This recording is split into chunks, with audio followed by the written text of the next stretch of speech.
কি সুখী নাও? আমি তো কোনো অভিযোগ করিনি। অভিযোগ কিন্তু আমার জন্য কোনো উত্তর তোমার নেই।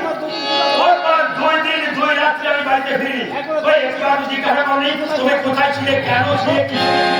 দেখো বিয়ের পর এই সমাজ ধরে তো দেখছি তোমার ওই মুখে কোনো যেন একটু হাসি দেখতে পাই।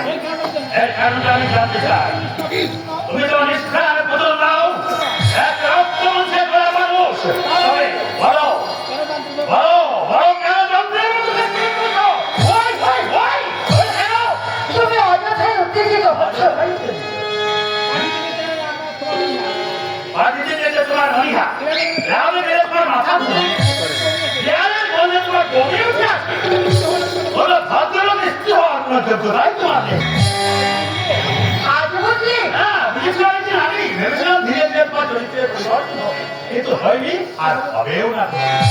না, আমি ওই ললিতার ঘরে যাচ্ছি।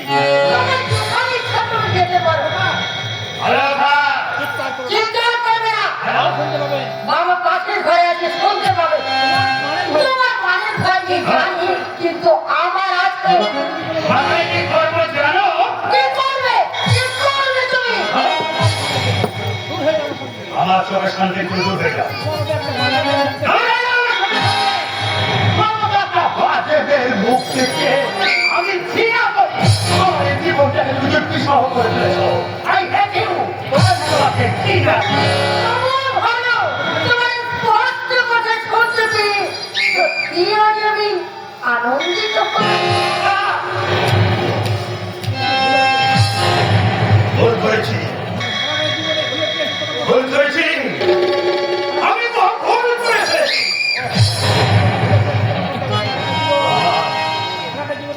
সারাটা জীবন এমনিতে আমাকে ভুলে প্রার্থিত করতে হবে।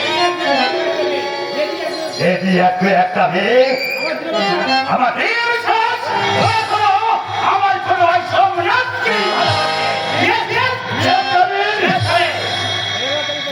হিরালালকে পাঠিয়েছিলাম। লোকজনে কি পাত্তাই দিল না। কেন কি বলেছে? লোকজনে কি বলেছে? যারা বিবাহিতা তাদের জন্য আমার ঘরে খরচা বন্ধ। তুমি নিজে না দিয়ে ওই হিরালালকে বলতে গেলে কেন? আমার মাছ খুঁজবো, ওকে সাবের মতো চুমু খায়, আবার ব্যাঙের মতো চুমু খায়। রাস্তাটা নাম্বার 1 মিথ্যেবাদী। আমার তো মনে হয় তোমাকে ওপরে না যাওয়াই উচিত। Why?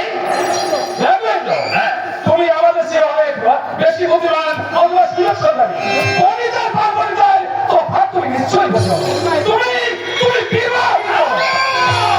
বিবাহিত বিবাহিত আর বিবাহিত। তুমি জানো কিন্তু এই বিবাহটাই আমার জীবনে একটা মস্ত বড় কাজ। ভোগ ভরা কামনা নিয়ে যখন আমি এগিয়ে গেছি, তখনই হাতের কাছে পেয়েছি একটা মানুষের মৃতদেহ। আর অন্তর করছে আমি কামনার আগুনে চলে কিন্তু ললিতা, ললিতা ললিতা সংস্পর্শে পেয়েছে আমার কানায় কানায় কিন্তু আমার দুর্ভাগ্য শুধুমাত্র সামাজিক মর্যাদার ভয়ে আমি তাকে প্রত্যাখ্যান করতে পারি। অবশ্য সচেতন আসবে তোমার স্ত্রীকে বোঝাবে, সে নিশ্চয়ই বুঝবে না, বুঝবে না, বুঝবে না। অন্তরের মধ্যে তাগিদ না থাকলে এটা কোনদিন কাউকে বলে বোঝানো যায় না।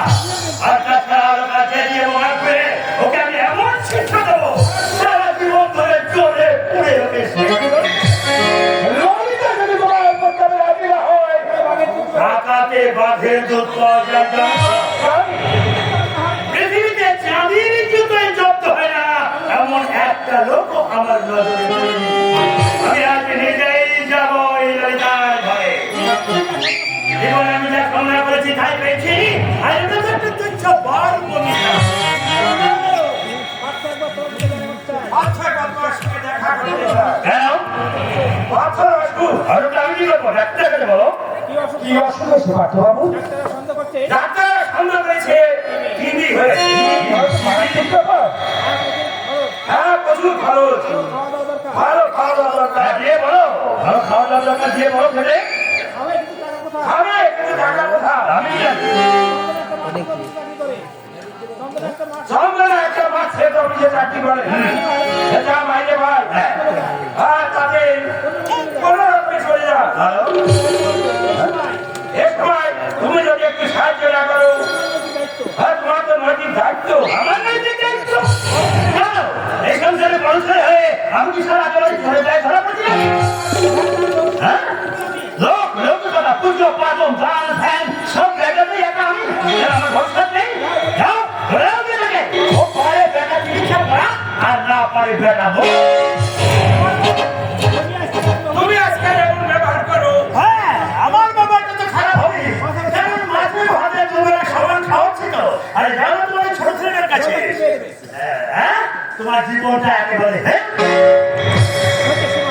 আমার সে ভোগেও একটা সীমা আছে গো। হ্যাঁ হাত ধরেই ফিরে এলো বসে আছে। এটা শুধু দাও দাও দাও দাও আর দাও। আরে এই সংসারটার উপর আমার কোনো ঘেন্না জন্মে গেল।